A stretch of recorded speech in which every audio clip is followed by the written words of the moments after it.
할게요. 하이탑인데 이제 통합과학이고 고1 과정입니다. 고1 과정. 예, 통합과학은 고1 과정이고 고2가 되면은 물화생지 따로 배우는 거고요. 1학년 때는 이제 통합적으로 배웁니다. 그래서 근데 나는 이 통합과학이 재미있긴 해요.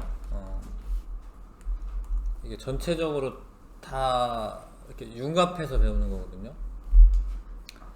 그래서 여기 물질의 규칙성과 결합이라고 하는 이제 큰 단원에서는 진짜 이 만물이 어떻게 만들어졌냐 이걸 배워요. 예. 그래서 우주 초기에 빅뱅이라고 하죠. 빅뱅. 우주 초기에 어떻게 생겼냐 이게. 이 원자 뭐 이런 것들이 어떻게 생겼냐 이걸 배웁니다. 그래서 그 원소들이 생겨나고 그 원소들 중에 가벼운 원소가 있고 무거운 원소가 있습니다. 들어오세요. 책 가져왔어요? 그래서 가벼운 원소가 처음에 생겨나고 무거운 원소들이 생성되는 과정까지 배우면 이 만물을 구성하고 있는 원소가 전체가 어떻게 생겨났나를 배웁니다. 이게 우주 창조의 신비를 배우는 겁니다. 그거를 이제 주기율표라고 하는 곳에 체계적으로 나타내요. 그 주기율표를 보면은 어떤 원소가 어떤 성질을 가지는지 알 수가 있습니다. 그런 원소들이 결합을 해서 물질이 만들어지는 겁니다. 뭐 여러 주변에 널려 있는 물질들 있잖아요. 그 물질이 어떻게 규칙적으로 만들어지냐 이거를 다 배우는 거야 한꺼번에 쭉. 요 과정이 되게 재미있습니다 사실. 배우고 나면 아 이런 거였어 이렇게 깨닫는 게 있습니다. 그래서 이제 빅뱅이라는 것도 이제 배우게 되고, 근데 빅뱅을 배우게 될 때 천문 분야 그거는 원래 지구과학 분야거든요. 원래 지구과학 분야를 배우고 지구과학에 대해서 배우고 원소 이런 거는 물론 이제 물리도 다루긴 하고요. 물리 분야이기도 하고 화학 분야이기도 합니다.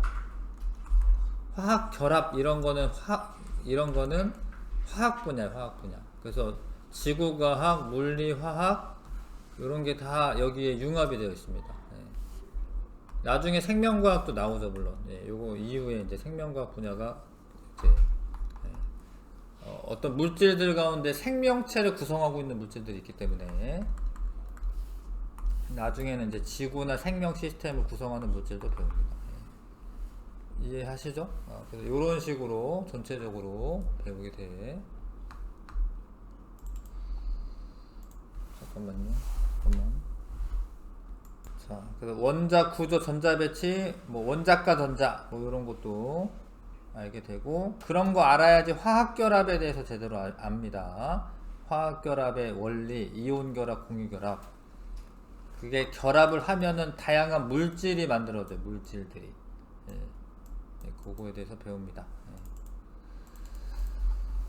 자, 아무튼 뭐 내 생각에는 재미있을 겁니다. 재미있을 거예요.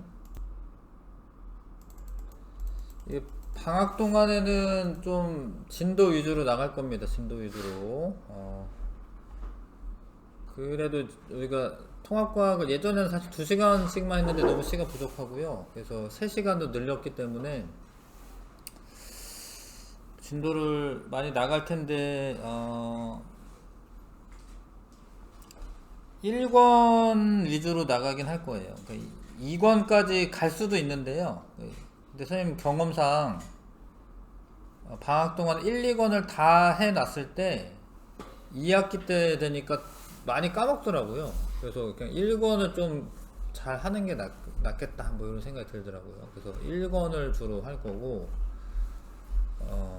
2권은 이제 여름방학 때 하면 될 것 같고 1권 위주로 시간이 남으면은 2권까지도 할 거야. 그런데 1권을 좀 1학기 부분에 좀 충실하게 하는 쪽으로 하겠습니다. 자, 첫 번째 챕터는 우주 초기 원소인데요. 이게 약간 역사적인 게 들어갑니다. 빅뱅 우주론이라는 게 나오기까지 과정이 있어요. 그거를 조금 이제 이야기하면서 하겠습니다. 일단 빅뱅 우주론은 빅뱅이 대폭발이라는 거. 대폭발. 예, 빅뱅 대폭발.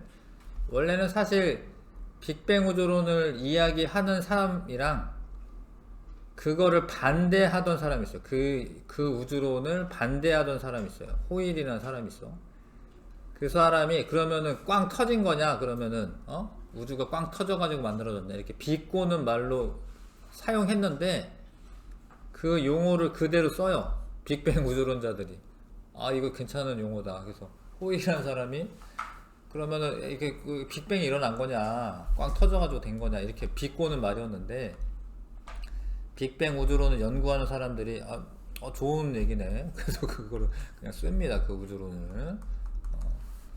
그래서 빅뱅 우주론에 의하면 대폭발 우주론이라고 해. 한국말로는 138억 년 전에 모든 물질과 에너지가 모인 하나의 점에서 우주가 지금 엄청 크잖아요.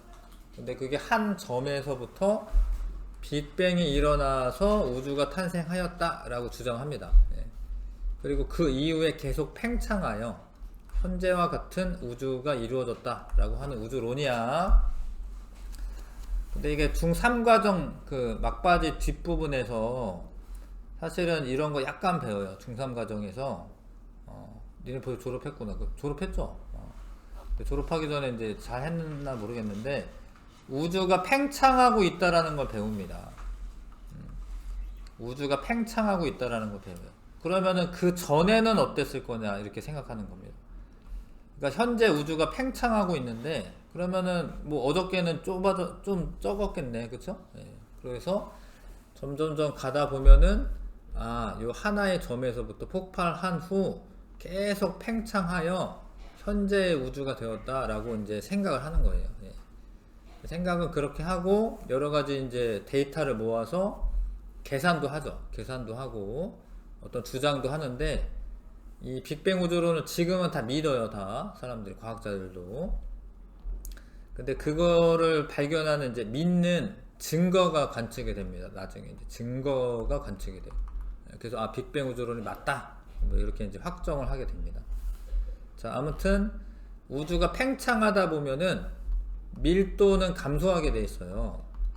왜냐하면 밀도라는 게 원래 뭐지? 부피분의 질량이잖아. 부피분의 질량인데 그림을 잘 보시면 요 별들이 많아지는 건 아니야. 그러니까 이 은하지, 은하가 이게 많아진 거는 아닌데 이 그림상 전체적인 부피는 증가하고 질량은 일정하기 때문에 밀도는 어떻게 돼? 감소하죠. 감소. 그 다음에 온도도 감소합니다. 한 곳에 에너지가 모여 있으면 온도가 엄청 높을 거예요. 근데 이렇게 퍼지다 보니까 온도랑 밀도는 감소한다. 이렇게 주장을 합니다. 자, 빅뱅 우주론 확립 과정이 있는데 처음에 빅뱅 우주론 등장하기도 전에는 아인슈타인이 정적 우주론을 주장을 해요. 그 아인슈타인은 뭐라고 하냐면 우주는 이제 그 안정한 상태를 유지한다. 뭐 팽창하거나 수축하거나 이러지는 않는다. 정적 우주론을 주장을 합니다. 정적 우주론은 우주가 정지해 있다. 안정적이다. 뭐 이런 거죠. 근데 동적 우주론은 팽창하거나 수축할 수 있다. 이런 거예요. 동적 우주론은 팽창하거나 수축을 한다. 근데 이게 원래 프리드만이 아인슈타인의 상대성 이론을 해석을 하고 내린 결론입니다. 이게. 근데 정작 아인슈타인은 그냥 정적일 거라고 생각을 하는 거예요. 그래서 둘이 대립을 합니다. 근데 누가 이기냐면 프리드만이 이겨요. 얘가. 이게 맞아요. 이게 맞다. 얘가 틀리다. 아인슈타인 틀린 게 거의 없거든요. 이거만 틀렸어요. 정적 우주론 주장한 것만 틀렸습니다. 아인슈타인은 대부분 맞는데 정적 우주론 주장한 그거만 틀려요. 근데 왜 틀렸다라고 하는 거냐면 허블이 우주가 팽창하는 것을 관측을 해요. 뭐 적색편이라고 하는 거를 관측을 합니다. 적색편이라고 하죠. 그래서 팽창하는 거가 증거가 확실해졌어. 그래서 얘가 맞게 되는 거예요. 그러면 이제 팽창하면은 근데 어떻게 팽창하냐? 빅뱅 우주론도 팽창이고 정상 우주론도 팽창입니다. 둘 다 팽창이에요. 근데 빅뱅 우주론은 처음에 물질이 다 생겨난 다음에 팽창하는 거고, 정상 우주론은 물질들을 만들면서 팽창하는 거예요. 그 차이가 있습니다.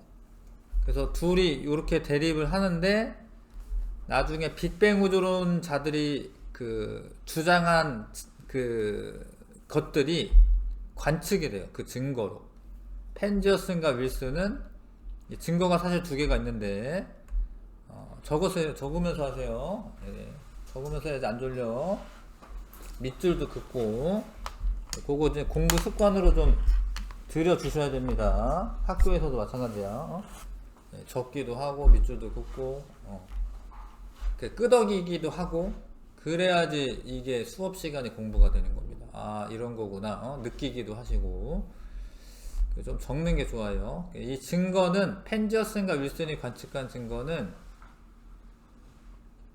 우주 배경 복사를 관측을 해요. 이거 다 다시 배워. 네. 가르쳐주고 또 가르쳐주고 또 가르쳐주는 거야. 복습을 철저히 하는 겁니다. 자, 그래서 빅뱅 우주론자들이 주장한 것 중에 우주 배경 복사라고 하는 게 있다라고 주장합니다. 네, 우주 배경 복사. 요건 다시 할 거야.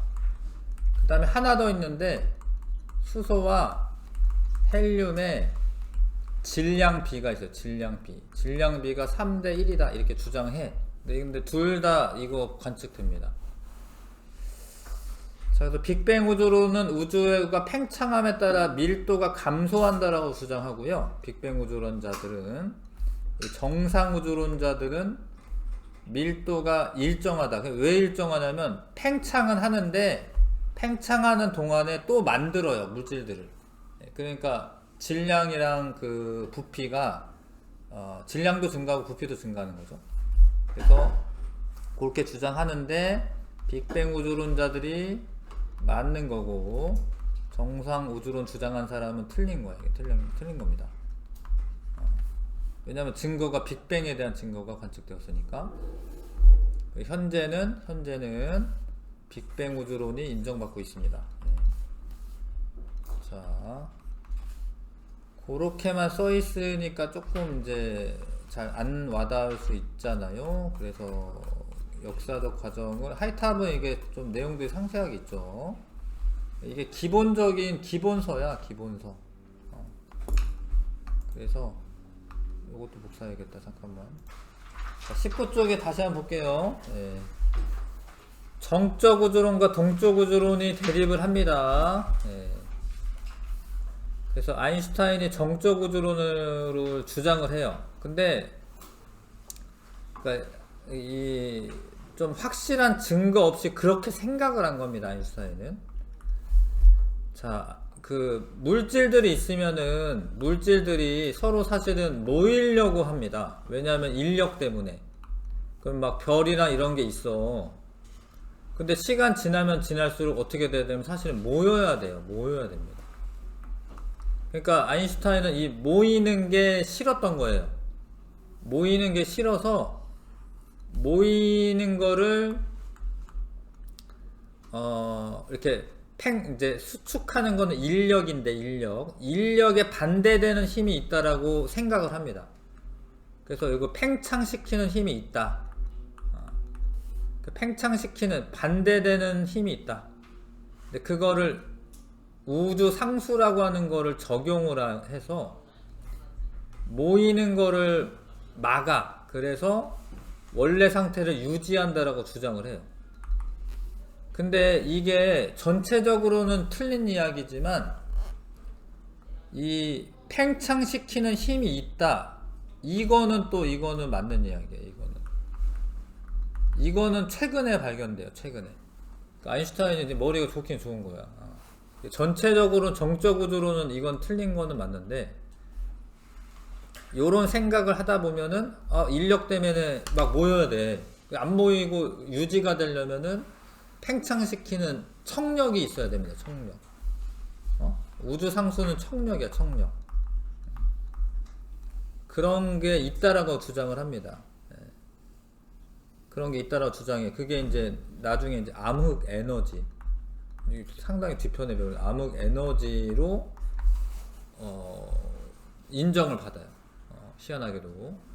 그래서 아인슈타인이 천재는 맞고, 이 당시에는 아무튼 동적 우주론 주장한 사람은 프리드만인데, 프리드만은 아인슈타인의 상대성 이론을 이제 해석을 해, 수학적으로. 그러면은 팽창할 수도 있고 수축할 수도 있고 그런 결과가 나옵니다. 그래서 동적 우주론을 주장을 해요. 그래서 대립을 하는데 결국에 누가 이기냐면 이 사람이 이겨요. 이 사람이 맞는 거예요. 왜냐면 허블이 은하를 관측을 합니다. 허블이 외부 은하를 관측을 해요. 근데 이 외부 은하라는 게 사실 외부 은하가 있는지 없는지도 그전에는 잘 몰랐어요. 외부에 은하가 있는지 없는지. 그냥 그러니까 망원경이 좋지 않으면은 하늘 바라보고 있으면 그냥 뿌옇게 보이는 것들이 있는데, 일단 그런 것들이 그냥 우리 은하의 일부라고 생각했어요. 이거는 이제 외부 은하잖아요. 외부 은하죠, 이거. 정면을 딱 보이네, 이거는. 예. 요거는 이제 나선 은하가 됩니다. 근데 이런 거를 그냥 멀리서 보면 그냥 뿌옇게 보이기 때문에 그냥 성운 같은 거다 이렇게 생각했습니다. 예. 우리 은하는 여기가 우리 은하죠. 여기 은하수 흐르는 거, 그렇죠? 예. 여기 가보면은 별이 엄청 많아요. 그래서 이게 우리 은하지, 이게 우리 은하. 이게 하나하나 별이죠, 이게. 예. 무시무시하게 별이 많죠. 예. 이게 우리 은하죠, 우리 은하. 근데 우리 은하 말고 다른 하늘을 보면 여기 약간 별이 없어 보이잖아요, 여기. 근데 이렇게 갑니다, 이렇게 쭉. 그럼 요거는 별이네. 요거는 별이네요. 다른 데 찾아볼게요.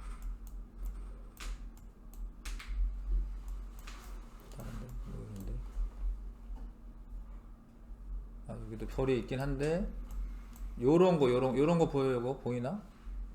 요런 거 외부 은하입니다. 외부 은하. 그러니까 요게 외부 은하를 얘를 보는 거야. 외부 은하를 봅니다. 한 200여 개 정도 관측을 해요. 근데 이게 도플러 효과라고 하는 게 있어서 파동이 있잖아요. 사람이 있는데 기차가 이렇게 다가오면서 소리를 들으면 뿡 하면서 고음으로 돼. 고음.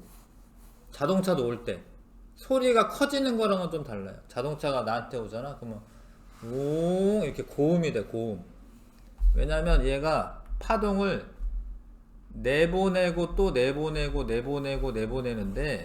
내보낸 다음에 이동하고 내보내고 이렇게 되면은 이 파동이 앞쪽에는 이렇게 파장이 좁아집니다.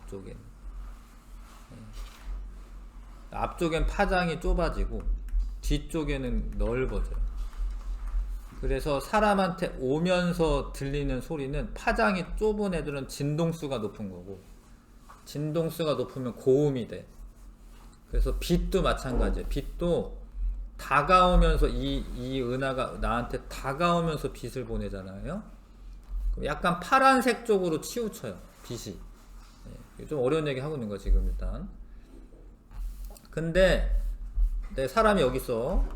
그럼 얘가 멀어지면서 소리가 들리잖아. 그러면 이렇게 파장이 길어지기 때문에 저음이 돼. 저음. 웅 이렇게. 웅. 빛도 그래요. 빛도 멀어지면서 빛을 보내면 적색이 파장이 긴 거야.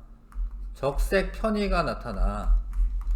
그래서 이런 은하들을 보잖아. 그럼 이게 적색 편의가 나타나요.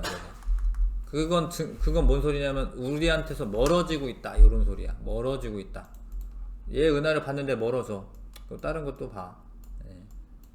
다른 것도 봐. 뭐 요것도 은하, 요것도 은하네. 요걸 봤는데 얘도 적색 편의가 나타나. 멀어지네. 다른 걸 또 봐. 근데 또 멀어져. 전부 다 멀어져. 한 200개를 봤는데 다 멀어져. 그게 뭔 소리냐면 만약에 우주가 막 무질서 해가지고 이 은하들이 한 반은 일로 오고 반은 멀어지고 이럴 수 있잖아요. 먼지가 떠다니는데 막 왔다 갔다 하잖아 막 이렇게. 근데 그런 게 아니라 대부분의 은하가 멀어진다는 거. 대부분의 은하 멀어져. 근데 심지어 어떻게 멀어지냐면 이게 우리 은하라고 했을 때 멀리 있는 은하는 더 빨리 멀어져요. 그러면은 우리 은하에서 멀어지는 것 뿐만 아니라 얘를 기준으로 해도 멀어지는 거예요. 그러니까 전체적으로 다 공간이 확장이 되는 거야. 그걸 설명하려면 우주 전체가 커진다 이렇게 설명할 수밖에 없는 거예요. 그래서 보통 이렇게 설명합니다. 풍선에 별을 그린 다음에 은하라고 생각하면 돼. 바람을 불어 넣으면 이게 풍선 커지면서 어떻게 되지? 이렇게 은하랑 은하 사이 거리도 어떻게 되겠어요? 멀어지겠죠? 그러니까 우주가 커진다 이렇게 허블이 알게 됩니다. 은하들을 보고. 근데 하나만 사실 뭐 두 개 정도 있을 수도 있겠지만 이제 안드로메다 은하는 가까워져요. 얘가 안드로메다 은하가 점점 우리한테 가까워지고 있어요. 얘는 중력 때문에 그런 거야. 얘는 가까이 있기 때문에 얘네가 서로 끌어당기는 힘이 있어가지고요 가까워집니다. 한 50억 년 정도 지나잖아. 그러면은 합쳐져요. 은하가 얘네랑 합쳐져요. 그래서 좀 더 거대 은하가 됩니다. 우리 은하랑 얘는 가까워져. 얘는 청색편이야. 얘는. 근데 요런 걸 제외하고는 나머지 전부 다 멀어지고 있다. 희한하죠? 자 봐봐요. 멀리 있는 은하가 후퇴 속도가 더 빨라요. 이게 허블 법칙입니다. 이게 멀리 있으면 더 빨라요. 그거는 우주가 커지고 있다. 그래서 아인슈타인이 허블 법칙이 발표되자 철회합니다. 자기 생각을. 잘한 거죠. 자, 그래서 커지긴 커지는데 두 가지 형태라고 주장한 거예요. 이제 한쪽은 대폭발 이후에 커지는 그림이고, 한쪽은 정상우주로는 커지면서 생겨나. 그림을 잘 보시면 여기는 새로운 애들이 좀 더 많이 그려져 있어요. 은하가. 맞죠? 그러니까 이런 경우에는 질량도 증가합니다. 그래서 밀도는 일정해집니다. 왜냐면 부피도 커지니까. 그 다음에 적으세요. 온도도 일정. 우주 전체 온도 일정. 근데 빅뱅은 온도는 낮아지고 부피는 둘 다 증가하는 거죠. 밀도도 낮아집니다. 밀도도 감소합니다. 이렇게 주장을 해요.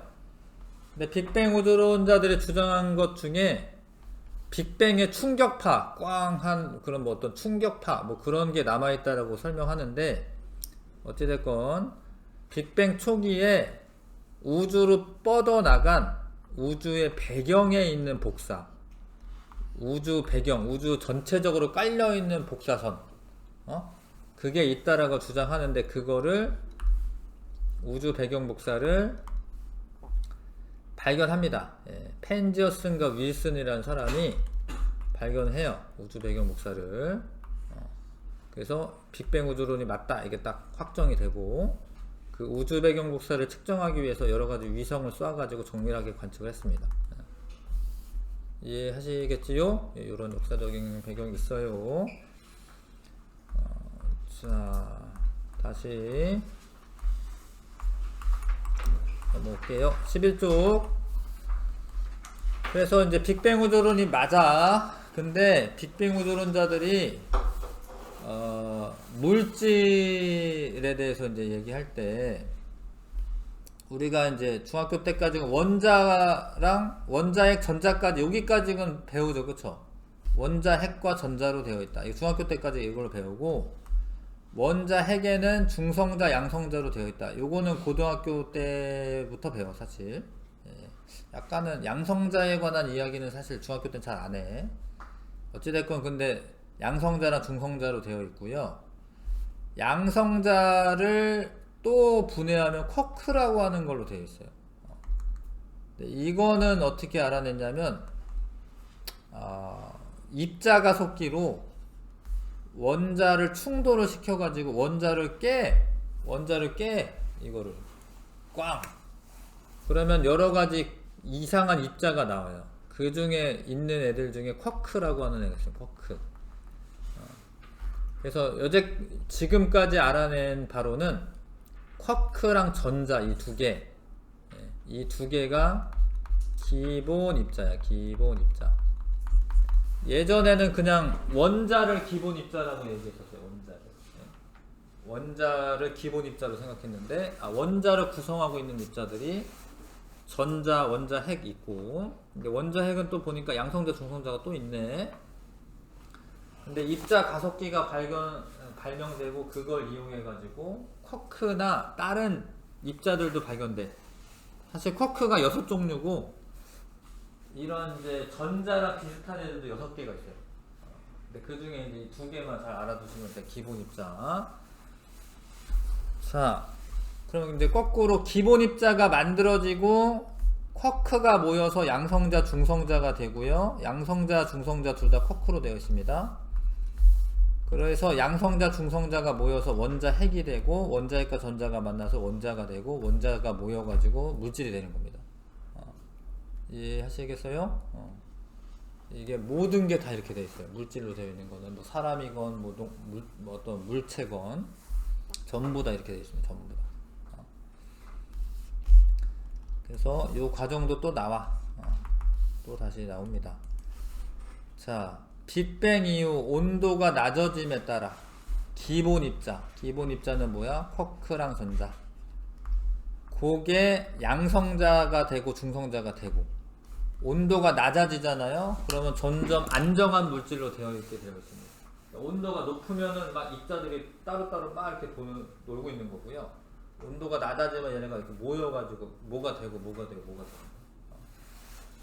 자, 그래서 기본 입자들로부터 지구와 생명체를 비롯한 모든 물질들이 만들어졌다 이렇게 주장을 해.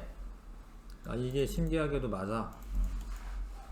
자, 넘어가겠습니다. 자, 기본 입자는 더 이상 분해될 수 없는 가장 작은 입자. 예전에는 원자라고 배웠지 우리가. 근데 그거보다 더 작은 기본 입자. 그게 쿼크랑 전자야. 근데 이 쿼크가 원래 6가지가 있어요. 업, 다운, 참, 스트레인지, 톱, 보톰 이렇게. 이거는 이제 밝혀낸 겁니다. 이거는 입자 가속기 분석해가지고 6종류의 입자를 발견한 거예요. 그 중에 뭐 우리는 이제 업이랑 다운만 잘 아시면 되는데 요 애가 양성자와 중성자를 이루어요. 양성자, 중성자의 성분입니다. 그 다음에 경입자는 전자, 중성미자, 뮤온, 중성미자, 타우, 중성미자 등이 있는데 요거만 잘 아시면 돼요. 전자는 뭐 경입자에 속해. 하여튼 기본 입자다. 나중에 이런 거 더 열심히 공부할 친구들은 뭐 이런 게 필요할 수 있어요. 뭐 입자 물리학을 하겠다. 뭐 그러면은 저런 거를 이제 연구하게 될 겁니다. 자, 빅뱅 이후 약 10의 마이너스 6승초가 되면 쿼크가 3개씩 결합해서 양성자와 중성자가 됩니다. 근데 양성자는 지금 초록애가 지금 업이네, 업. 적으세요. UUD. 뭐 요거까지 시험 문제 나오진 않지만 그냥 상식적으로 뭐 장학 퀴즈 나가 니네가 그러면은 이런 거 알면 좋지. 장학 퀴즈에서 나오는 거 본 적 있는 것 같은데. 하여튼 UUD는 업 쿼크가 2개, 다운 쿼크가 1개예요. 자, 중성자는 DDU, 다운 쿼크 2개에 업 쿼크 하나입니다. 업 쿼크의 전하량이 있어요. 업 쿼크의 전하량이 플러스 3분의 2가 업 쿼크야. 한번 적어보세요. 그런데 그게 2개야. 이렇게 2개. 다운 쿼크는 전하량이 마이너스 3분의 1이에요. 다운 쿼크는. 근데 그게 하나야. 더하면 얼마죠? 더하면 플러스 1이야. 플러스 1. 양성자 전하량이 플러스 1이에요. 양성자가 플러스 1이거든요. 플러스성 띠잖아요. 그래서 이렇게 되어 있어요, 진짜. 그 다음에 중성자는 저대로 하시면 업커크가 하나, 다운커크가 2개, 곱해서 더해보세요. 얼마죠? 0이야, 0. 전하량이 0이야. 중성자는 전하량이 0이야. 중성자 전하량이 0입니다. 진짜야, 뻥 아니다. 이렇게 되어 있고, 양성자, 중성자는 사실 약간 질량이 달라. 중성자가 양성자보다 약간 커. 근데 이게 질량, 에너지, 등가 원리 이런 게 있어. 되게 어려운 얘기 하다 보니까 어려운 얘기 계속 하는 건데, 질량이 중성자가 약간 커요. 근데 아인슈타인의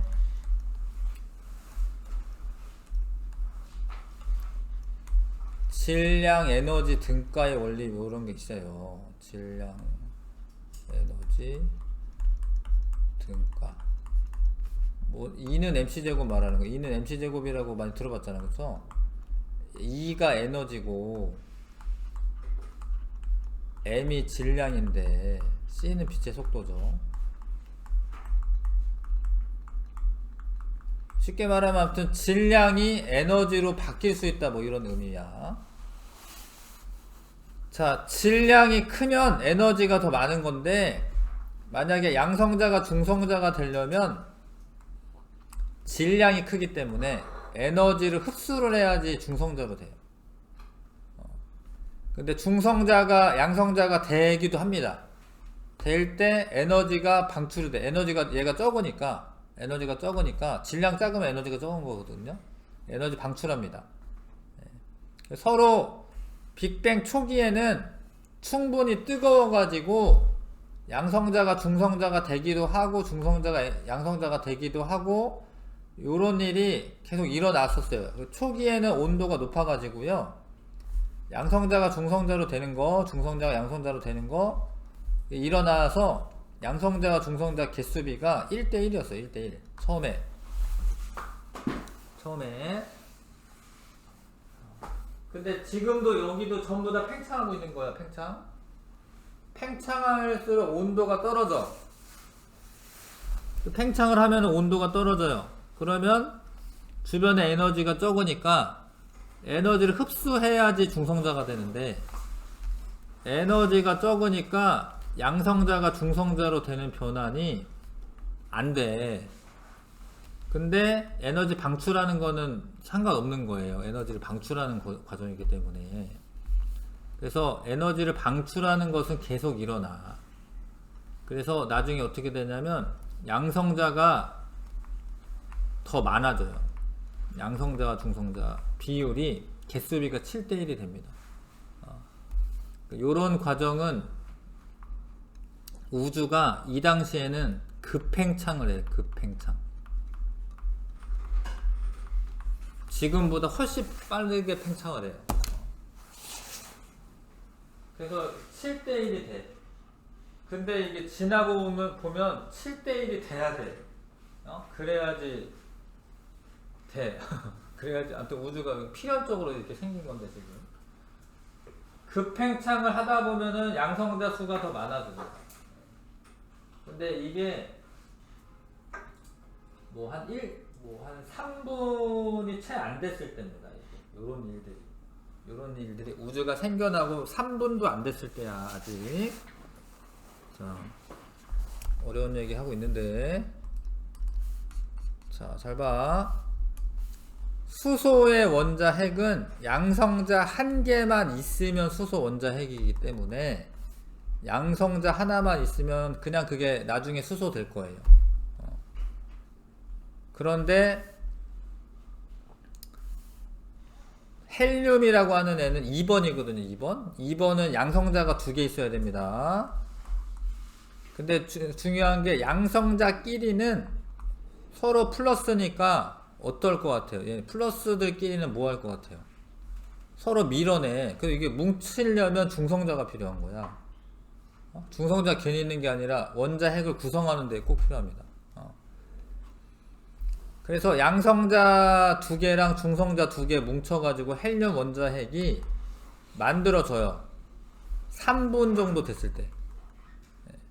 3분 정도 됐을 때 원소가 원래 자연적으로 90개 정도 있거든요. 90개 중에 2개 원자 핵이죠. 원자 핵은 3분 정도 만에 만들어져요. 3분 정도. 그때 우주 온도가 약 10억 켈빈이야. 10억 켈빈. 켈빈이라고 읽으시면 돼. 10억 켈빈. 켈빈은 절대 온도인데 섭씨 온도에다가 273 더하면 돼요. 자, 근데 이 옆에 전자들이 있을까요, 없을까요? 전자가 요 우주가 양성자랑 중성자만 있는 게 아니라 전자도 있을까요, 없을까요? 있어요. 있는데 온도가 높잖아. 그러면 원자 핵하고 전자가 결합을 못해. 왜냐면 온도가 너무 높자 그냥 따로따로 놀아요. 뭐 그런 상태로 있는 거야 지금. 원자 핵도 있고 전자도 있는데 그냥 따로따로 막 돌아다니고 있는 거예요. 거기까지가 3분. 빅뱅 우주론자들이 열심히 연구한 거를 우리가 지금 한 1시간 됐나요? 1시간 만에 이제 우리 다 공부하고 있는 건데. 자, 양성자, 중성자가 이렇게 결합을 하고 중수소라고 하는 게 되고, 자, 수소냐 헬륨이냐 구분할 때는 수소는 양성자가 1개만 있는 거야.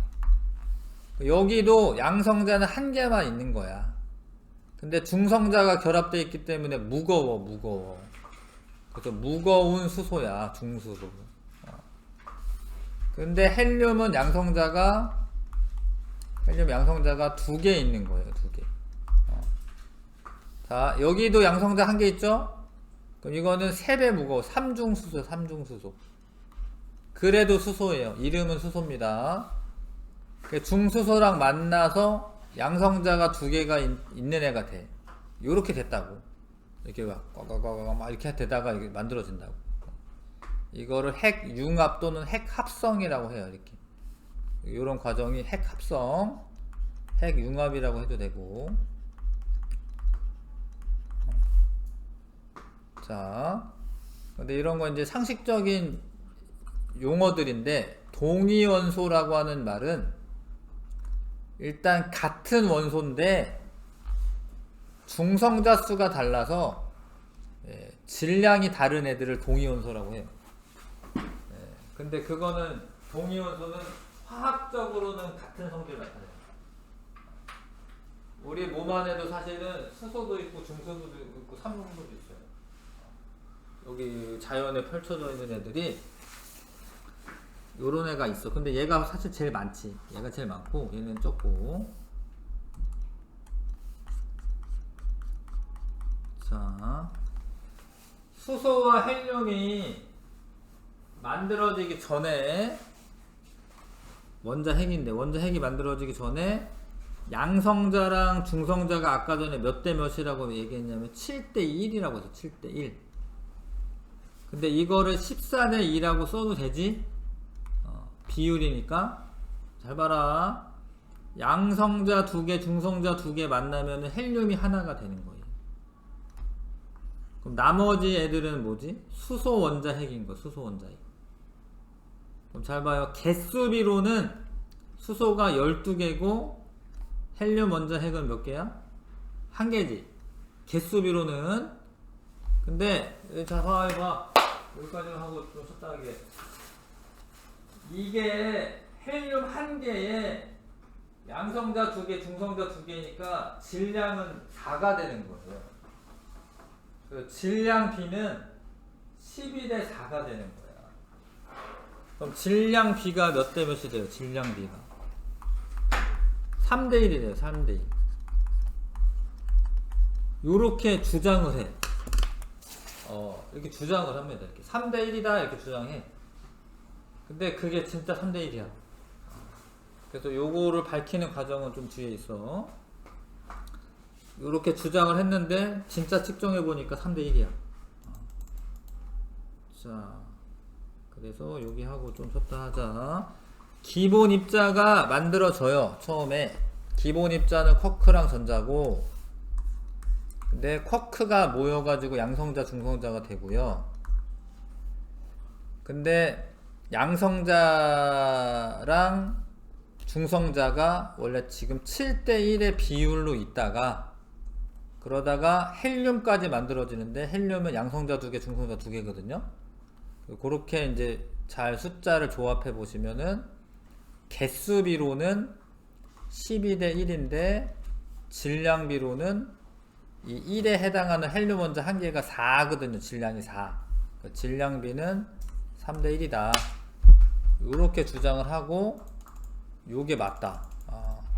놀랍게도 이게 맞습니다.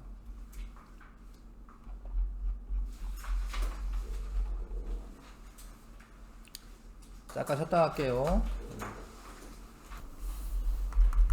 자, 보겠습니다. 20쪽이에요, 20쪽.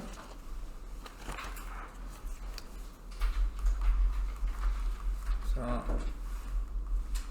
빅뱅 이후에 이제 우주도 생겨나고, 뭐 그때부터 시간의 개념도 생기는 거고 공간의 개념도 만들어집니다. 그래서 이제 자연에 존재하는 힘이 4가지가 있어요. 가장 기본적인 힘 4가지. 중력이 있고요. 질량 가진 물체 사이에 잡아당기는 이제 힘이고, 작용하는 힘이고, 전자기력, 전하를 띤 입자 사이에 작용하는 힘, 전기력과 자기력 합친 거죠. 그 다음에 강력이라고 해서 양성자와 중성자를 만들거나 양성자와 중성자를 결합시키는 힘. 강한 핵력이야. 강한 핵력. 이건 약한 핵력. 요런 게 있는데, 뭐 영화나 뭐 아니면 뭐 이런 데 보면은 뭐죠? 인피니티 스톤 뭐 이런 것도 이런 비슷한 거지. 이게 하나로 통합되어 있다가 분리가 됐다라고 생각을 합니다. 뭐 그런 거를 찾아요. 뭐 영화처럼. 그 하나의 힘으로 통합되어 있다가 분리됐다 이렇게 생각합니다. 그래서 약 한 10의 마이너스 34에서 10의 마이너스 12승 초 요 사이에 매우 급격하게 팽창, 이걸 급팽창 이론이라고 해요. 급팽창 이론. 근데 이 급팽창을 안 하면은 쿼크나 뭐 이런 것들이 만들어진 이후에, 그러니까 만들어지기가 어려워요. 급팽창을 해야지 만들어집니다. 이것도 어려운 얘기인데, 원래 있잖아요. 물질이 입자가 있고 반입자가 있어요. 근데 우리는 입자야, 입자. 에너지에서부터 입자가 생길 때 입자랑 반입자가 생깁니다. 근데 얘네들 그냥 냅두면은 얘네가 다시 이렇게 부딪히잖아요. 그러면은 빛으로 다시 돌아가 버려요. 그래서 인터넷 뭐 유튜브 이런 데 뭐 반입자 이런 거 쳐보시면은 지구상에 가장 비싼 물질이 반입자야, 반입자. 입자가 섞기 뭐 이런 걸로 만들어낼 수 있어요. 하여튼 반입자랑 입자랑 다시 부딪히면 소멸을 해서. 근데 팽창을 급격하게 했기 때문에 이게 부딪히기가 어려워지는 거야. 급팽창을 안 하고 그냥 있었잖아? 그러면은 우주가 안 생겨요. 다시 에너지로 바뀌어버리기 때문에. 근데 급팽창을 하면서 얘네가 부딪히기가 어려워지는 거야. 공간이 넓어지기도 하고. 그래서 급팽창을 해야지 우주가 생겨요. 우주가 생깁니다. 물론 이론이긴 하지. 이론이긴 한데 급팽창을 해야 돼. 그래서 입자가 살아남아 있어야 돼. 근데 반입자는 얘가 불안정하기 때문에 이게 소멸합니다. 점차 없어져요, 반입자. 그리고 이제 입자가 살아남아서 입자들이 이제 쿼크랑 전자예요. 뭐 재미없나? 그렇습니다. 예. 그 다음에 뭐 이렇게 쿼크들이 이제 살아남았고, 온도가 낮아지면서 더 안정한 물질이 되는데 양성자와 중성자가 되고요. 처음에는 1대1의 비율이었는데 지금도 급팽창하고 있는 거야.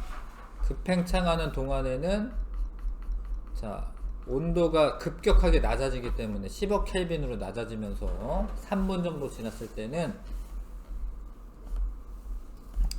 이게 일단은 양성자와 중성자 B는 7대1이고요. 7대1이었다가 걔네가 결합을 해가지고 헬륨 원자핵이 만들어지는데 개수비는 12대1인데 질량비로는 3대1이다. 이해하시겠지요? 예. 그런데 전자들이 옆에 있어요. 그러니까 6번에서 이제 7번으로 넘어온 건데 전자들이 옆에 있습니다. 아직 여기까지만 아직 한 건데 이 시기에 빛은 우주 공간을 자유롭게 돌아다니는 전자가 있어가지고 걔랑 자꾸 충돌을 해요. 이 시기에는 빛이 산란이래. 이런 거를 이제 불투명한 우주라고 해요.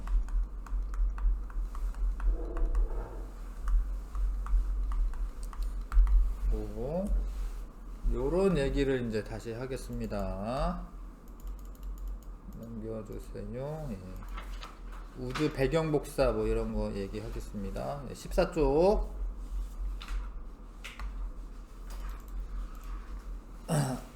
우주는 계속 팽창하고 있어. 그러면 온도가 낮아지면은 원자가 생성될 수가 있는데, 근데 원자가 생성되는 게 좀 오래 걸려요. 한 38만 년이 지나야 돼. 빅뱅 이후. 자, 왜 그러냐면 그 38만 년 전에는 온도가 너무 높아서 그래요. 그래서 38만 년 정도 지났을 때 온도가 약 3000 켈빈으로 낮아져요. 3000 켈빈으로. 그러면은 원자 핵이 원래 양성자가 있으니까 플러스성을 띠고요.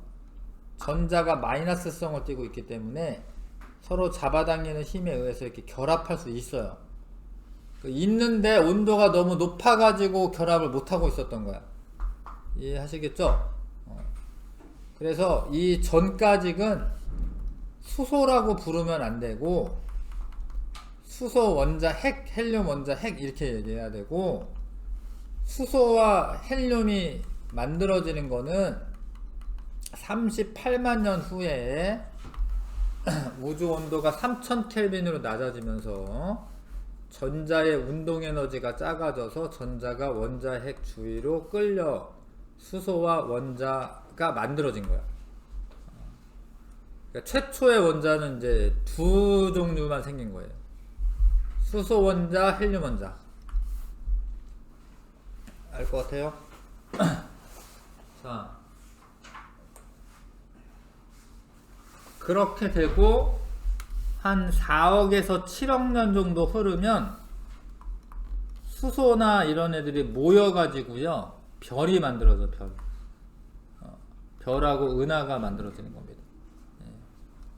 별하고 은하는 빅뱅 후 한 4억에서 7억 년 후.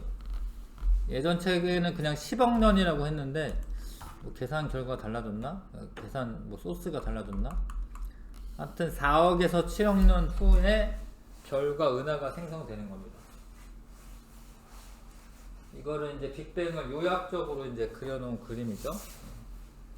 초기에는 이렇게 팽창할 때 이게 급팽창을 합니다. 급팽창.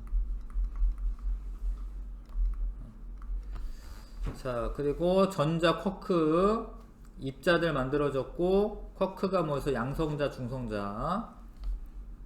이것까지 만들어져. 여기까지는 3분 걸렸고, 이때 온도가 10억 켈빈이에요. 그러니까 전자들이 막 왔다 갔다 하고 있어요. 자기 멋대로. 그러다가 여기 속박된 거죠. 요거는 38만 년 후 우주 온도가 3000켈빈까지 떨어지고 나서 원자가 만들어진 겁니다. 자, 근데 요 그림을 먼저 보시면 전자가 있잖아요. 원래 빛의 경로를 방해할 수 있어요. 근데 지금은 사실 전자가 여기 막 떠돌고 있는 건 아니야. 그래서 빛이 지나갈 때 부딪히는 거 없이 그냥 이렇게 뚝뚝 지나가. 그래서 투명해. 투명하잖아 지금. 투명하잖아 이 공간이. 근데 이 당시에는 38만 년 전에는 전자가 빛의 경로를 자꾸 방해를 하기 때문에 만약에 여기 이 당시에 내가 눈 뜨고 있다 그러면은 내 눈으로 들어오는 빛들이 막 산란돼서 들어오는 빛들이 있는 거예요. 그러면 안개 속에 있는 것 같이 뿌옇게 돼요. 뿌옇게. 그러다가 38만 년 후에 전자들이 이 원자랑 이렇게 결합을 한 거잖아요. 그래서 주변에 떠도는 전자들이 별로 없는 거지. 그러면 그냥 뚝뚝 나가요. 그러면 이제 투명한 우주가 되는 거예요. 투명한 우주. 근데 요 빛을 이거를 우주 배경 복사라고 해요.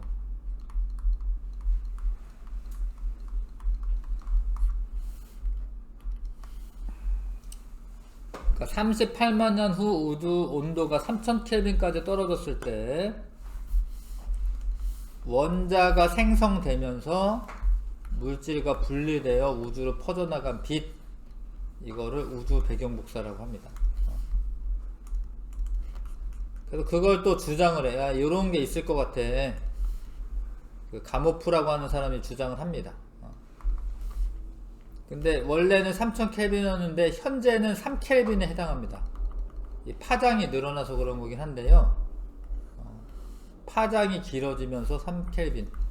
우주 평균 온도가 3켈빈 정도 되는 거예요. 우주 평균적으로. 3켈빈이면 얼마냐면 마이너스 한 270도씨? 뭐 요 정도 되는 거야. 3켈빈이면. 그 정도 돼요. 엄청 추운 거죠. 우주 원래 추워요. 추운데 우리는 태양 근처에 있으니까 그나마 15도씨 정도 되는 거고. 그래서 펜지어슨과 윌슨이라는 사람이 통신 실험을 해요. 벨 연구소라는 데 가서 통신 실험을 합니다.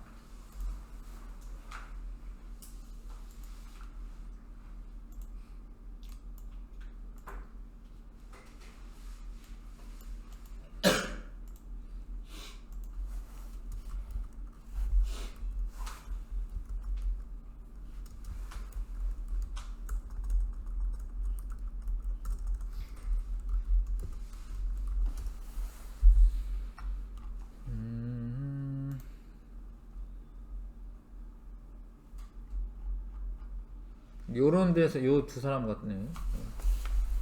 벨 연구소에서 이제 뭐 여러 가지 전파들을 측정하려고 하는데 자꾸 지지직 거리는 거야. 지지직거리.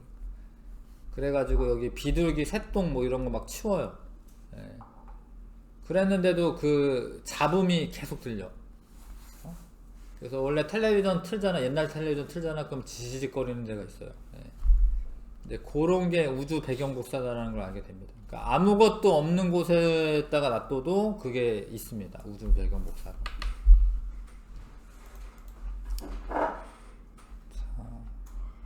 한 3켈빈 정도에 해당하는. 그래서 이제 이런 거를 WMAP이라는 위성을 쏴가지고 찍어요. 그래서 우주 배경 복사가 등방성을 지니고 있다. 그 저녁에 다 있어. 저녁에. 그런데 완전히 똑같은 건 아니야. 그러니까 완전히 똑같지는 않습니다. 어느 정도 비슷합니다. 그래서 요거는 아까 그 위성보다도 더 좋은 위성입니다. 플랑크 위성은.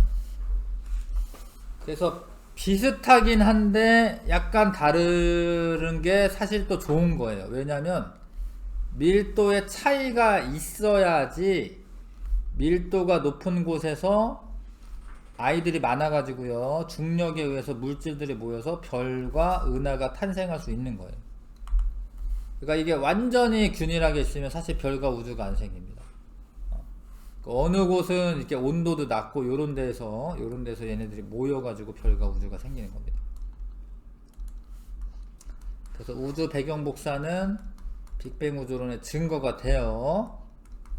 뭔가 알 것 같죠? 그쵸? 그 다음에 이제 스펙트럼과 우주 분포. 이거 좀 문제 좀 풀고 할게요. 22쪽에 펴주시고.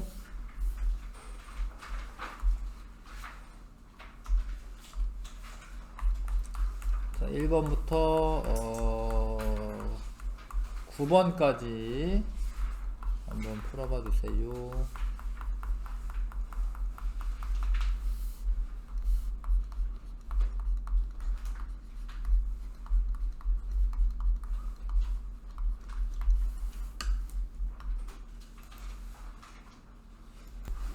자, 옳은 거 138억 년 전 우주의 모든 물질과 에너지가 모인 한 점에서 시작되었다. 맞고요. 우주가 팽창하는 동안 밀도가 일정하게 유지된다. 아닙니다. 감소하게 되어 있고요. 팽창하면서 온도 낮아지는 건 맞아요. 우주가 균질하며 정적인 상태를 유지한다. 이거는 아인슈타인 이야기인데 아닙니다. 기억되길. 자, 그림 이해하시죠? 요게 이제 전자고요. 요런 거 쿼크가 되는 거고, 중성자가 하나 있으니까 이건 양성자가 되겠죠? 그래, 얘네가 모여서 원자핵 되고, 원자핵과 전자가 모이면 원자가 된다. 자, 빅뱅이 일어난 직후 우주의 이제 온도 밀도가 매우 높아서 여러가지 힘과 빛이 혼합되어 존재하였는데, 짧은 시간 동안 우주가 급격하게 팽창하면서, 이 급팽창입니다. 이 급팽창. 팽창하면서 냉각되어 힘과 빛이 분리가 되었고, 물질을 이루는 기본 단위인 쿼크랑 전자가 생성이 된 겁니다.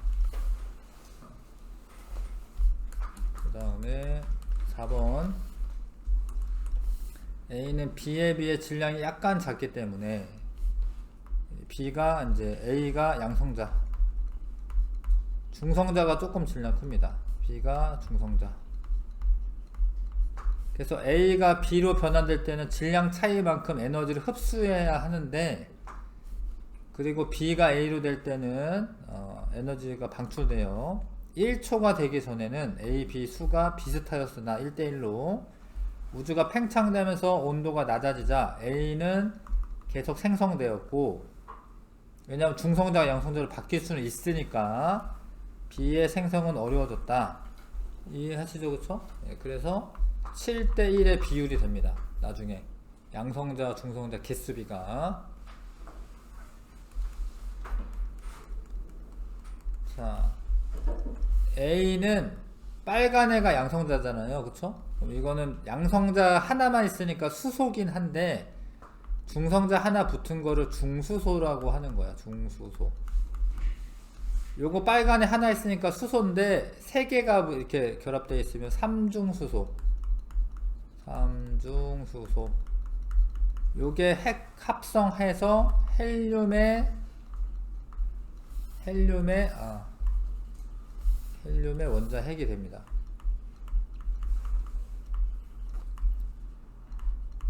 근데 정확하게 말하려면 삼중수소의 원자핵. 이것도 마저 쓸게요. 중수소의 원자핵. 왜냐면 아직 전자랑 결합한 건 아니기 때문에. 아시겠지요?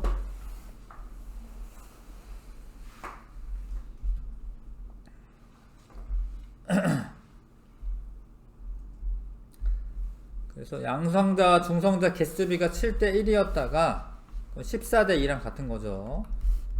그러다가 헬륨 원자핵이 만들어지는데 이렇게 모여가지고 양성자와 중성자의 개수비는 7대1이었고, 질량비는 3대1이 되고요. 개수비로는 12대1이긴 한데 헬륨 하나가 질량이 4만큼 되기 때문에 그렇죠. 질량비는 3대 1 됐어요? 넘어가겠습니다. 자, 가와 나의 원자의 이름. 요거는 그냥 수소만 쓰면 돼. 수소. 여기는 원자 핵이라고 쓰는 게 아니지. 이거는 헬륨. 자, 질량을 비교하여라. 헬륨이 질량이 지금 나가 질량이 더 크겠죠. 8번에 우주 진화 과정에서 우주의 나이가 약 38만 년 되었을 때 우주의 온도는 3000켈빈 정도로 낮아졌고 원자핵과 전자가 결합하여 중성 원자가 생성되는데 이때 퍼져나간 빛을 우주 배경 복사라고 합니다. 우주 배경 복사. 빅뱅의 증거가 된다. 우주 배경 복사에 대한 설명으로 옳은 거. 헬륨 원자핵이 생성되면서 우주로 퍼져나가는 게 아니라 헬륨 원자라고 써있으면 맞아요. 원자. 3켈빈 정도의 흑체에서 방출된 에너지의 파장과 거의 일치한다. 현재 말하는 거 현재라는 말이 없는데 니은 맞는 이야기입니다. 현재는 흑체는 사실 별과 같은 건데요. 그냥 물체라고 그냥 생각하세요. 그냥 이거는 원래 흡수한 것을 모두 다 방출하는 그런 물질을 흑체라고 해요. 근데 아무튼 그냥 물체라고 생각하시면 돼. 네. 우주가 팽창함에 따라 우주 배경 복사의 파장은 늘어납니다. 길어집니다. 그러니까 파장이 짧을 때는 에너지가 많은 건데요. 파장이 이렇게 길어지면 에너지가 적어지거든요. 네. 식으면서 파장이 길어진 거죠. 니은만 답. 다시요. 다시. 자, 스펙트럼이라는 거 보셔야 됩니다. 16쪽.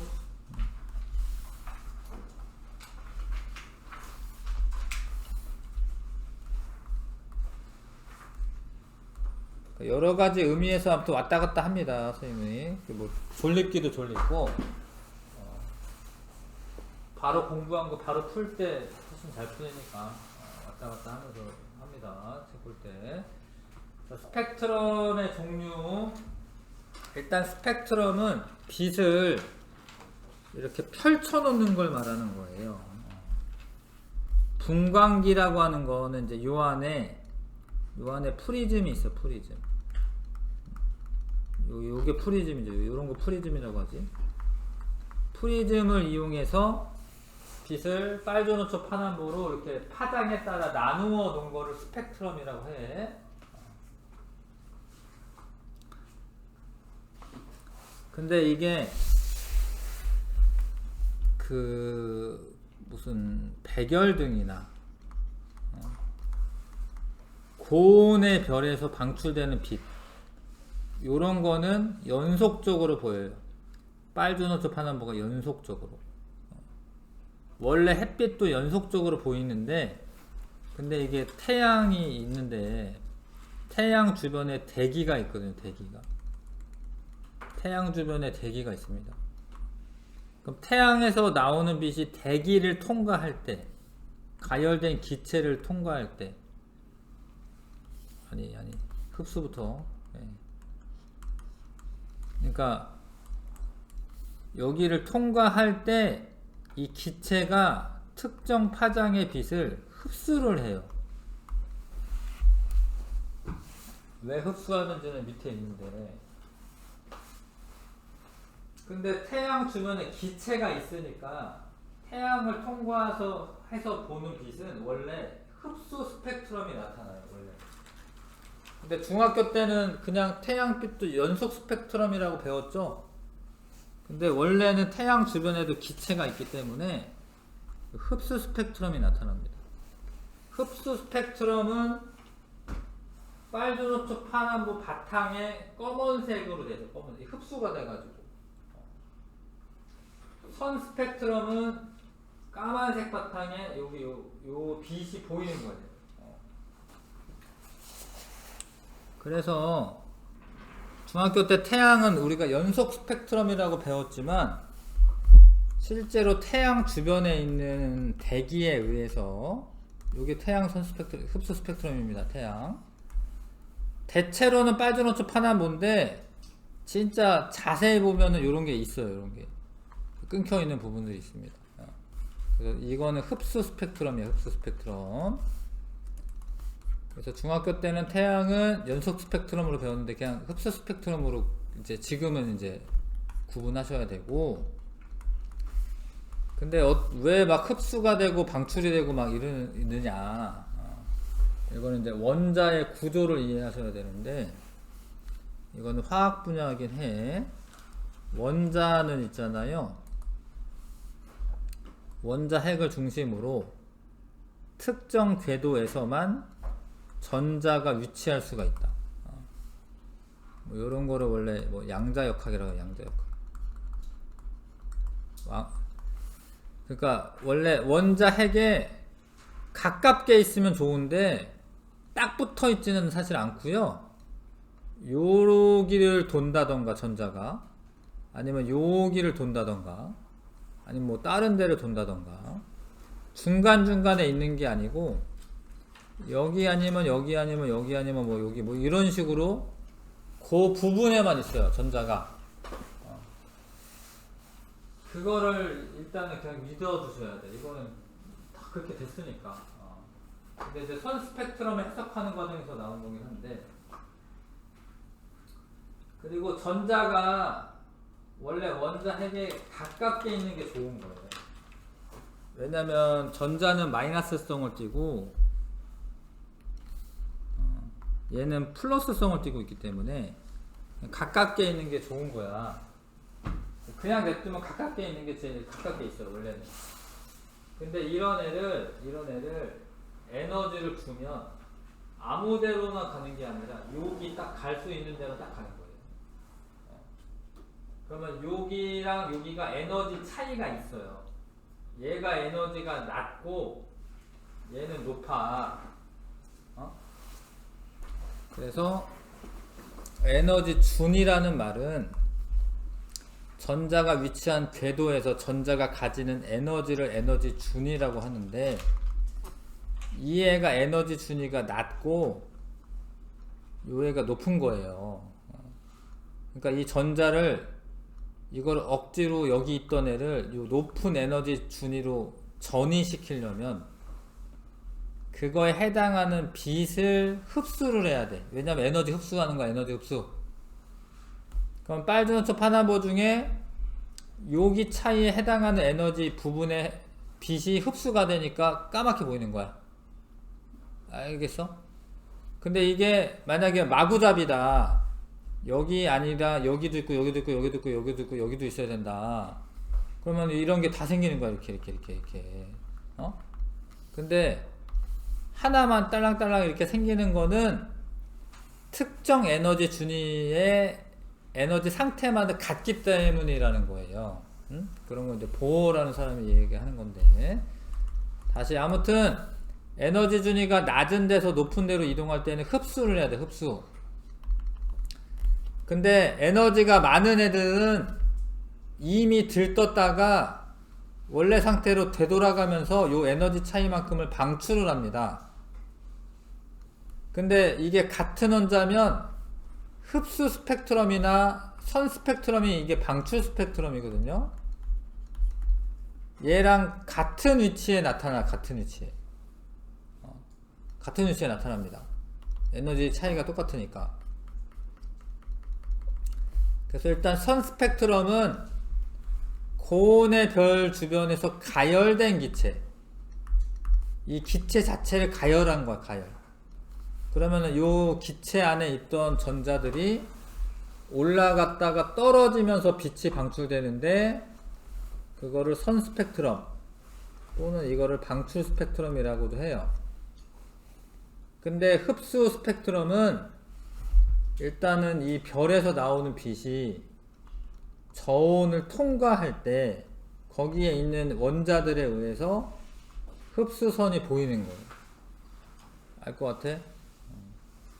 다 어려운데 내용 엄청 많이 하고 있습니다 지금 사실은. 잘 봐. 수소의 에너지 상태랑 헬륨의 에너지 상태랑 나트륨의 에너지 상태가 다른 거예요. 그래서 이런 것들은 다 조사해 놨어요 이미. 요렇게 생기면 수소, 요렇게 생기면 헬륨, 요렇게 생기면 나트륨. 수소의 흡수 스펙트럼은 에너지를 줬을 때 흡수되는 거고, 선은 방출이야 방출. 방출 스펙트럼은 에너지가 높은 상태에 있다가 전자가 떨어지면서 방출하는 거고. 근데 같이 수소면은 요거나 위치가 어때야 돼? 이렇게 같아야 되는 거예요. 에너지 상태가 같기 때문에. 자, 그 다음 중요한 게 굵기야, 굵기. 자, 우주에서 오는 별빛 스펙트럼을 분석하면 우주의 원소를 파악할 수가 있는데, 원소 종류는 그 스펙트럼의 위치에 따라서 알 수가 있고요. 질량비는, 자, 흡수선의 세기가 무슨 얘기냐면, 폭, 굵기라고 하면 되나? 폭이라고 하면 되나? 폭이 그 별을 구성하고 있는 원소의 밀도에 비례를 하는데, 선폭. 무슨 얘기냐면, 예를 들어서, 지금 이 수소의 선 스펙트럼이 여기잖아요? 근데 태양 말고 다른 별을 보니까 요 부분이 되게 많이 두껍게 이렇게 보인다, 이렇게. 그러면 진짜로 그 별은 태양보다 수소가 더 많은 거예요. 그래서 양도 알 수 있어요, 양. 그래서 우주에 있는 모든 별들을 다 조사하는 거야. 뭐 할 수 있는 애들. 그러면은 양을 알아볼 수가 있습니다. 그 선의 폭을 이용해서. 그래서 존재가 우주에 있는 원소들은 수소가 74%라는 거예요. 헬륨은 24%고. 대략 얼마지? 3대1이지, 3대1. 그러니까 빅뱅 우주론자들이 주장한 거를 요렇게 검증한 거예요. 알겠어요? 별빛의 스펙트럼을 분석해서. 그래서 증거 2개 써라라고 하면은 우주 배경 복사랑 수소의 선 스펙트럼 결과 질량비가 수소와 헬륨이 3대1이다. 이거 2개 쓰는 거고, 뭐 허블 법칙, 이거는 사실은 우주 배경 복사를 시작하는 데 있어서 어떤 단초가 되는 건 맞는데 증거는 안 돼. 왜 그러냐면 호일 법칙 이런 것도 허블의 관측한 자료에서부터 출발하는 거예요. 그래서 허블 법칙은 우주 배경 복사의 증거로 채택은 안 해. 증거라고 말할 수 있는 거는 수소 헬륨의 질량비가 3대1이다 이거랑, 그 다음에 우주 배경 복사 요거 2가지입니다. 자, 이게 방전관이라고 하는 애에 그냥 공기가 들어가 있는 게 아니라 수소만 채우고 분광기로 관측하고, 헬륨만 하고 관측하고, 네온만 하고, 수은 뭐 이런 거 해서 한 거야. 근데 이제 햇빛을 관찰하면은 백열등은 빨주노초 파남으로 보이는 게 맞는데, 햇빛은 태양에 있는 대기 때문에 요렇게 흡수 스펙트럼이 보이는 겁니다. 알겠어요?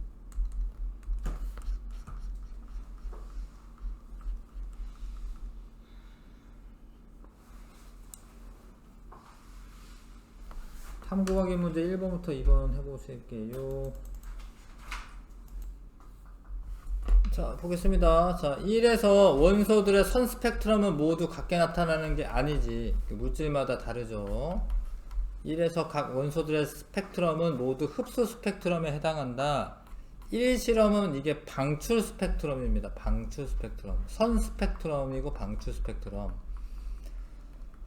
자, 3번 과정 2에서 백열등 불빛의 스펙트럼은 연소 스펙트럼이다. 이거 맞고요. 일단 맞는 거 고르는 거죠. 네. 백열등은 이제 뭐 주변에 공기가 있긴 해도 그렇게 뭐 많은 건 아니기 때문에 연속 스펙트럼으로 보이게 되고요. 고온의 광원에서 방출된 빛의 스펙트럼은 과정 2의 백열등 불빛의 스펙트럼과 같다. 고온의 광원에서 방출되는 것은 연속 스펙트럼인데 과정 2의 백열등, 백열등이 연속이니까 4번도 맞네요. 4번 맞고요. 과정 2에서 햇빛의 스펙트럼에는 수소의 선 스펙트럼이 나타나는 방출선과 같은 파장의 흡수선이 나타난다. 맞는데 태양에 수소 있는 거 아시지? 수소 있는 거 아시죠? 그 다음에 요거 있죠? 요거를 여기 이제 사실은 이제 거봐야 되기 때문에 위아래로 위치하는 게 좋을 것 같긴 한데 대충 이런 것 같긴 하네요. 위아래로 있으면 딱 보일 텐데 태양에 수소 있는 거 아시죠? 수소가 한 50% 남아 있거든요. 연료가. 자, 그래서 3, 4, 5번 고르시면 되고 검은 바탕에 빛이 나는 것은 선 스펙트럼이라고 부릅니다.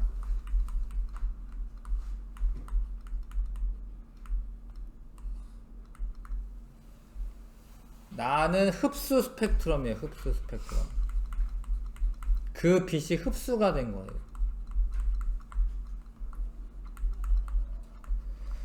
가와 나를 비교해 알 수 있는 사실.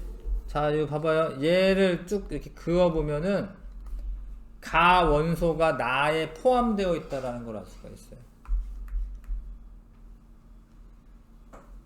그래서 가의 흡수선의 위치가 방출선이구나.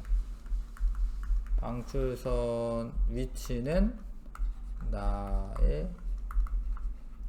흡수선 위치와 같은 것이 있다.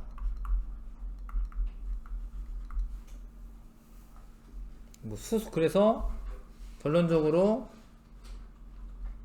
태양에는 수소가 포함되어 있다.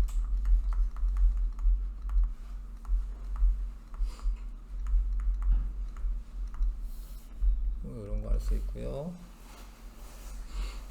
자, 보기도 다 했고, 다 했습니다. 그래서 일단 23쪽에 10번에서 12번 요거 풀어보고 쉴게요. 요거 풀어보고 23쪽에 10번에서 12번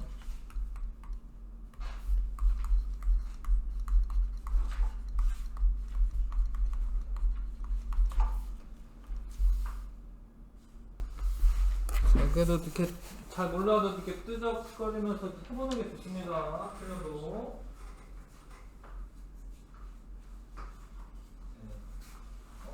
책 찾고 책 찾아서 이제 보시면서 이제 풀어 보는 거죠. 자, 봐봐. A는 중간에 이 기체들한테서 흡수가 될 텐데 그런 게 없는 거잖아요. 그렇죠? A는 만약에 아무것도 없으면 A는 연속 스펙트럼이 보일 거라는 거. 근데 이게 저온의 기체는 이 기체를 통과하는 동안에 에너지를 흡수를 합니다. 그래서 이거는 흡수 스펙트럼. C는 고온의 기체는 이미 에너지가 높은 전자들이 많이 있는 거예요. 걔가 이렇게 떨어지면서 빛이 나오는 겁니다. 그래서 이거는 선 스펙트럼.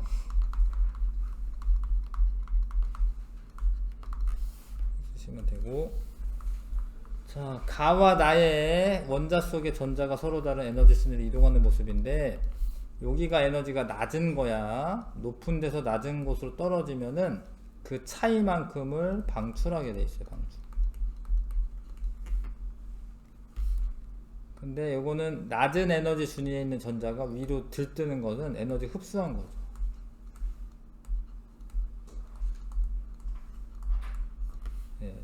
가는 방출, 나는 흡수.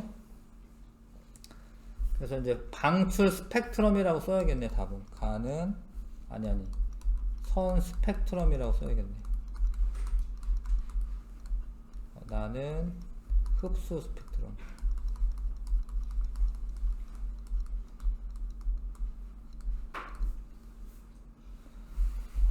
자, 12번 스펙트럼과 우리 우주의 물질 분포에 대한 설명. 옳은 것을 골라라. 우주에 오는 빛의 스펙트럼을 분석하면 우주의 물질 분포를 파악할 수 있다. 중요한 거예요. 그쵸? 맞고요. 그 다음에 동일한 원소의 경우 흡수선과 방출선은 같은 위치에서 나타난다. 맞고요. 스펙트럼 결과 수소와 헬륨의 질량비가 3대1이다. 1대3 아니고. 됐죠? 잠깐 10분 쉬었다 가겠습니다.